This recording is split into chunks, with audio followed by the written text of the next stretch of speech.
எல்லோருக்கும் நினைவுக்கு வருவார். உங்களை எல்லாம் பார்ப்பதற்காகத்தான் 2000 கிலோமீட்டர் கடந்து நான் இங்கே வந்திருக்கிறேன். சமூக நீதி, மதச்சார்பின்மை ஆகியவற்றோட அடையாளம் அவர். பீகார் என்றாலே மரியாதைக்குரிய லாலு பிரசாத் யாதவ் அவர்கள்தான் எல்லோருக்கும் நினைவுக்கு வருவார். தலைவர் கலைஞர் அவர்களும் லாலு அவர்களும் மிக நெருக்கமான நண்பர்களாக இருந்தார்கள். எத்தனையோ வழக்குகள், மிரட்டல்கள் வந்தாலும் பாஜகவுக்கு பயப்படாம அரசியல் செஞ்ச காரணத்தினால இந்தியாவோட மிகப்பெரிய அரசியல் தலைவர்கள் ஒருத்தரா உயர்ந்து நிற்கிறார் லாலு பிரசாத் அவர்கள். அவருடைய வழித்தடத்தில் அப்பாவுக்கு தப்பாத பிறந்த பிள்ளையா உழைச்சிக்கிட்டு இருக்கிறார் தேஜஸ்வி அவர்கள். கடந்த ஒரு மாத காலமா இந்தியாவை பீகாரை தான் பார்த்துக்கிட்டு இருக்கு. இதுதான் பீகார் மக்களுடைய பலம், ராகுல் காந்தியினுடைய பலம், தேஜஸ்வியினுடைய பலம். இந்தியாவோட ஜனநாயகத்திற்கு ஆபத்து வரும்போதெல்லாம் அதுக்கான போர்க்குரலை பீகார் எழுப்பியிருக்கு. இதுதான் வரலாறு. லோக்நாயக் ஜெயபிரகாஷ் நாராயணன் அவர்கள் ஜனநாயகத்தின் குரலை, சோசலிசத்தின் குரலை எதிரொலித்தார். அதுக்காகத்தான் மக்கள் சக்தியை அவர் திரட்டினார். அந்த பணியைத்தான் அருமை சகோதரர் ராகுல் காந்தி அவர்களும் தம்பி தேஜஸ்வி அவர்களும் இங்க செஞ்சுக்கிட்டு இருக்காங்க. இவங்க போராடலாம் மக்கள் கடல் மாதிரி திரண்டு வராங்க.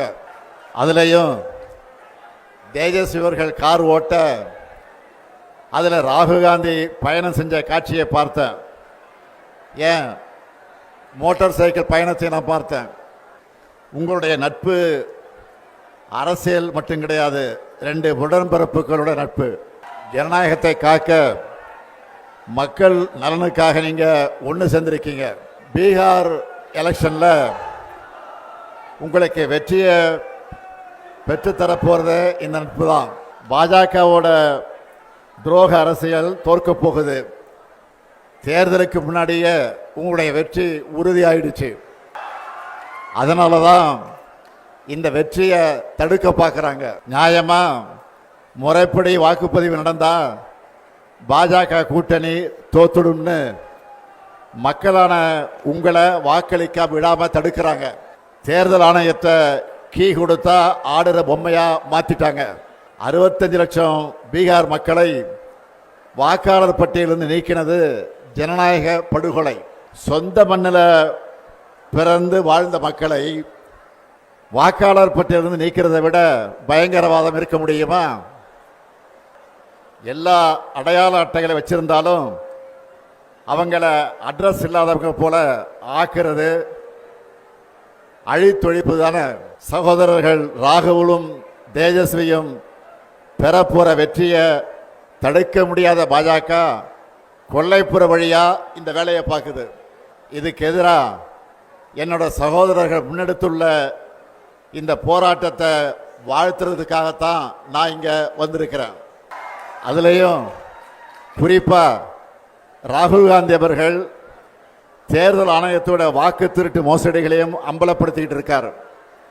ஆனால் ராகுல் காந்தி அவர்கள் உறுதிமொழி பத்திரம் தாக்கல் செய்யணும், மன்னிப்பு கேட்கணும்னு தலைமை தேர்தல் ஆணையர் ஞானேஷ்குமார் சொல்லுகிறார்.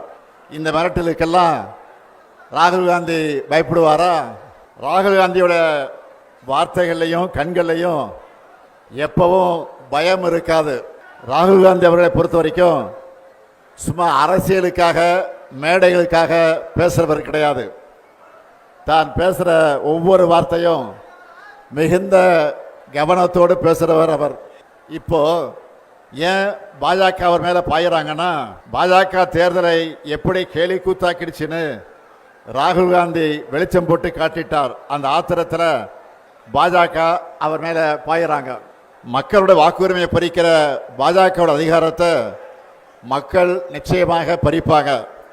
அதைத்தான் பீகாரில் இப்போ கூடியிருக்கக்கூடிய இந்த கூட்டம் எடுத்து காட்டுகிறது. 2024 நாடாளுமன்ற தேர்தலில் இந்தியா கூட்டணிக்கான அடித்தளத்தை இங்கே இருக்கக்கூடிய பாட்னாவில் தான் விதைச்சோம். எங்களுக்கு சமமான அரசியல் எதிரிகள் இல்லை, எதிர்கட்சிகள் ஒன்று சேர மாட்டாங்கன்னு நினைச்ச பாஜகவோட கர்வத்தை தகர்த்த இடம்தான் இந்த பீகார். 400 இடம்னு கனவு கண்டவங்களை 240 அடக்கினது இந்தியா கூட்டணி.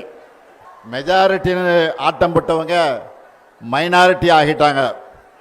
மக்கள் சக்திக்கு முன்னாடி எப்படிப்பட்ட சர்வாதிகாரியை மண்டியிட்டு தான் ஆகணும்னு மீண்டும் பீகார் நிரூபிக்கணும்.